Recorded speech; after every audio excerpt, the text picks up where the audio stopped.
Hi everybody and welcome to session 5. We are now in the month of July. I hope you guys have a great July 4th, by the way.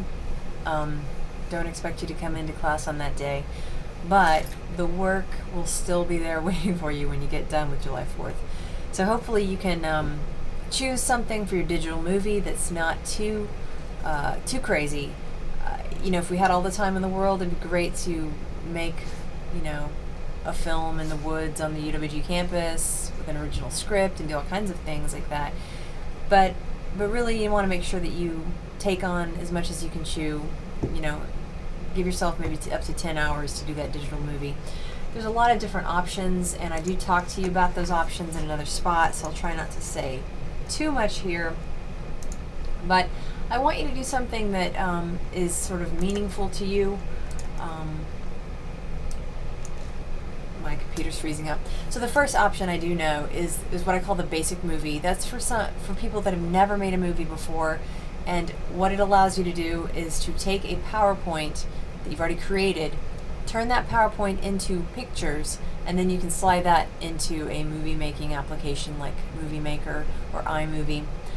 If you want to make a movie on on one of your devices, your iPhone or your iPad, you're welcome to try doing that. I know that there's movie making software for those as well.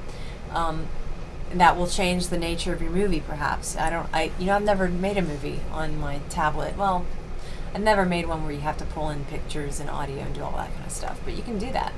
So you can do what we call a digital story. That would be a sort of a story about you or someone you know, or about something in the world that interests you. It's a little more on the artistic side. So if you have made a movie before, you might try doing a digital story. I encourage you to check out the page on digital storytelling. You can do an advertisement or an ad response.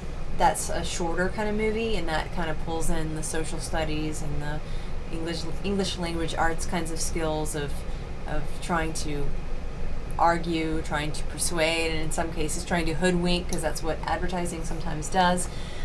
So we've got examples. You can do something a little more on the arty side with a claymation or stop motion video. I've seen those used in a variety of different subject areas for students to illustrate understanding of something. Sometimes I think they have more fun than perhaps learn in some cases, but you're welcome to try making a claymation. Those can be short too.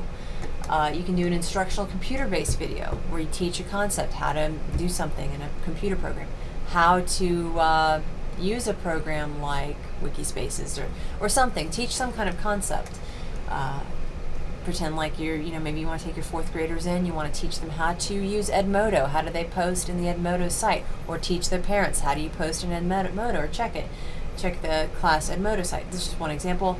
You can use that instructional computer-based video for that audience, and they're really short. I think they can be up to 4 or 5 minutes if you do them using Jane, which forces you to keep it succinct, which I'm not doing now. I told you I wasn't going to talk about this. Speech-language pathologists are welcome to demonstrate therapy if they wish, and you guys can always interview a practicing educator about technology. So I've really rambled on. I said I wasn't going to do it, and there I did it, but again, you can always scrub through and pause and mute me and all that kind of stuff. All right, so assistive technology.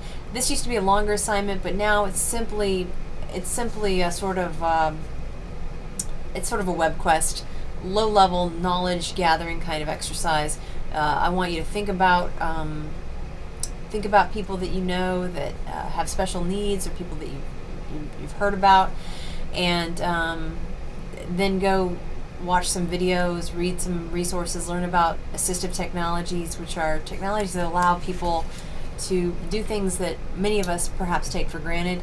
And assistive technologies are not only for unique audience people. They can actually benefit everybody. So as you learn about assistive technologies, you can also think, how could all of my students benefit from this too? And that's something that's kind of cool about universal design, is that we design these things for special populations that need them, but then we find that the larger society often benefits from universally designed things.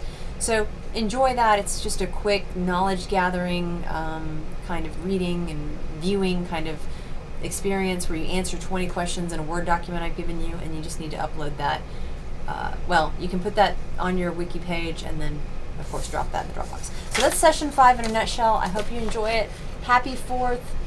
Guys, please wear your sunblock and your hats and your sunglasses. There's no reason that we need to be cooking this July 4th. It's going to be I imagine it's going to be a torture here, a scorcher, but here it's June 12th, so what do I know? I hope it's a good one for everybody. All right.